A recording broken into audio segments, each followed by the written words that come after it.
MTV news Kannada ವಾಹಿನಿಗೆ ಸ್ವಾಗತ. ಬೆಳಗಾವಿ ನಗರದ ಹೊರವಲಯದಲ್ಲಿ ಹರಿಯುವ ಮಾರ್ಕಂಡೇಯ ನದಿಯಲ್ಲಿ ಕೊಚ್ಚಿಕೊಂಡು ಹೋಗಿದ್ದ ಬೈಕ್ ಸವಾರನನ್ನ ಹತ್ಯೆ ಮಾಡಲಾಗಿದೆ. ನಿನ್ನೆ ರಾತ್ರಿ ನಾಪತ್ತೆಯಾಗಿದ್ದ ಅಲತಗ ಗ್ರಾಮದ ಯುವಕ ಓಂಕಾರ ಪಾಟೀಲ್ ಮೃತದೇಹ ಪತ್ತೆಯಾಗಿದೆ. ಜ್ಯೋತಿನಾಥ್ ಪಾಟೀಲ್ ಜೊತೆಗೆ ಓಂಕಾರ ಬೈಕ್ ಮೇಲೆ ಕಂಗ್ರಾಳಿಗೆ ಹೋಗ್ತಾ ಇದ್ರು. ಈ ವೇಳೆ ಸವಾರನ ನಿಯಂತ್ರಣ ತಪ್ಪಿ ಮಾರ್ಕಂಡೇಯ ನದಿ ಪಕ್ಕದ ಕಾಲುವೆಗೆ ಬಿದ್ದಿದ್ರು. ನದಿಯಲ್ಲಿ ಓಂಕಾರ ಕೊಚ್ಚಿಕೊಂಡು ಹೋಗಿದ್ದು ಅದೃಷ್ಟವಶಾತ್ ಜ್ಯೋತಿನಾಥ್ ಪ್ರಾಣಾಪಾಯದಿಂದ ಪಾರಾಗಿದ್ದ. ಸುದ್ದಿ ತಿಳಿತಾ ಇದ್ದಂತೆಯೇ ಕಾಕತಿ ಠಾಣೆ ಪೊಲೀಸರ ಜೊತೆಗೆ ಡಿಸಿಪಿ ಪಿವಿ ಸ್ನೇಹ ಸ್ಥಳಕ್ಕೆ ದೌಡಾಯಿಸಿ ಪರಿಶೀಲನೆ ಮಾಡಿದ್ದಾರೆ. ಎಸ್ಡಿಆರ್ಎಫ್ ತಂಡ ಕೂಡ ಆಗಮಿಸಿ ರಾತ್ರಿಯ ಕಾರ್ಯಾಚರಣೆ ಮಾಡಿದ್ರು. ಆದರೂ ಕೂಡ ಯುವಕನ ಸುಳಿವು ಸಿಕ್ಕಿರಲಿಲ್ಲ. ಇಂದು ಬೆಳಿಗ್ಗೆ ಮತ್ತೆ ಕಾರ್ಯಾಚರಣೆ ಮುಂದುವರೆಸಿ ಯುವಕನ ಮೃತದೇಹ ಪತ್ತೆ ಮಾಡಲಾಗಿದೆ. ನದಿಯಿಂದ ಶವ ಹೊರತೆಗೆಯಲಾಗಿದ್ದು ಕುಟುಂಬಸ್ಥರ ಆಕ್ರಂದನ ಮುಗಿಲು ಮುಟ್ಟಿದೆ. ಮಳೆ ಕಾರಣ ಅನ್ನೋ ಮಾತಿಲ್ಲಿ ಬರಲ್ಲ. ಯಾಕಂದರೆ ರಸ್ತೆ ಮೇಲೆ ಬರಬೇಕಾದ್ರೆ ಬದಿಗಿರುವಂಥ ಕಿನಾಲ್ದಲ್ಲಿ ಬಿದ್ದು ಹುಡುಗರಿಗೆ ಒಂದು ಅಪಘಾತಕ್ಕೀಡಾಗಿದೆ.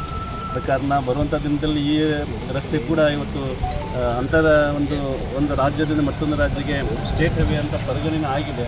ಬರುವಂಥ ದಿನದಲ್ಲಿ ಈ ರಸ್ತೆಯನ್ನು ಕೂಡ ಒಂದು ಸ್ವಲ್ಪ ಜಾಸ್ತಿ ವೃಂದೀಕರಣ ಮಾಡುವಂಥ ಕೆಲಸ ಕೂಡ ಏನು ನೆಕ್ಸ್ಟ್ ಇಯರ್ ಆಗ್ತಾ ಇದೆ. ಇದು ಘಟನೆ ನಡೀಬಾರ್ದಿತ್ತು. ರಾತ್ರಿಯಿಂದ ಎಲ್ಲ ಸ್ಥಳೀಯ ಇಲಾಖೆ ಅಧಿಕಾರಿಗಳು ಕೂಡ ಇಲ್ಲಿ ತಮ್ಮ ಕೆಲಸದಲ್ಲಿ ನಿರತರಾಗಿದ್ದಾರೆ. ನಾವು ಕೂಡ ಈ ಭಾಗದ ಜಿಲ್ಲಾ ಉಸ್ತುವಾರಿ ಸಚಿವರು ಕೂಡ ಆದೇಶವನ್ನು ಕೊಟ್ಟಿದ್ದಾರೆ. ಆ ಕುಟುಂಬಕ್ಕೆ ಅವರಿಗೆ ಯಾವ ರೀತಿ ಒಂದು ಸಹಕಾರ ಬೇಕು ಎಲ್ಲ ರೀತಿಯ ಸಹಕಾರವನ್ನು ಕೂಡ. ಪೊಲೀಸ್ ಆಯುಕ್ತ ಯಡ ಮಾಟ್ರಿನ್ ಮಾರ್ಬನ್ಯಾಂಗ್ ಕೂಡ ಭೇಟಿ ಕೊಟ್ಟು ಪರಿಶೀಲನೆ ನಡೆಸಿದ್ದು, ಯುವಕನಿಗಾಗಿ ಪೊಲೀಸ್ ಅಗ್ನಿಶಾಮಕ ಮತ್ತು ಎಸ್ಡಿಆರ್ಎಫ್ ಸಿಬ್ಬಂದಿ ಮೂಲಕ ಕಾರ್ಯಾಚರಣೆ ನಡೆಸಿದ್ದು, ಕಾಕತಿ ಪೊಲೀಸ್ ಠಾಣಾ ವ್ಯಾಪ್ತಿಯಲ್ಲಿ ಘಟನೆ ಸಂಭವಿಸಿದೆ. ತಾಜಾ ಸುದ್ದಿಗಾಗಿ ಎಂಟಿವಿ ನ್ಯೂಸ್ 24x7ಗೆ ಸಬ್ಸ್ಕ್ರೈಬ್ ಮಾಡಿ ಮತ್ತು ಬೆಲ್ ಐಕಾನ್ ಅನ್ನು ಒತ್ತಿ. ತಪ್ಪದೇ ಲಿಂಕ್ ಶೇರ್ ಮಾಡಿ.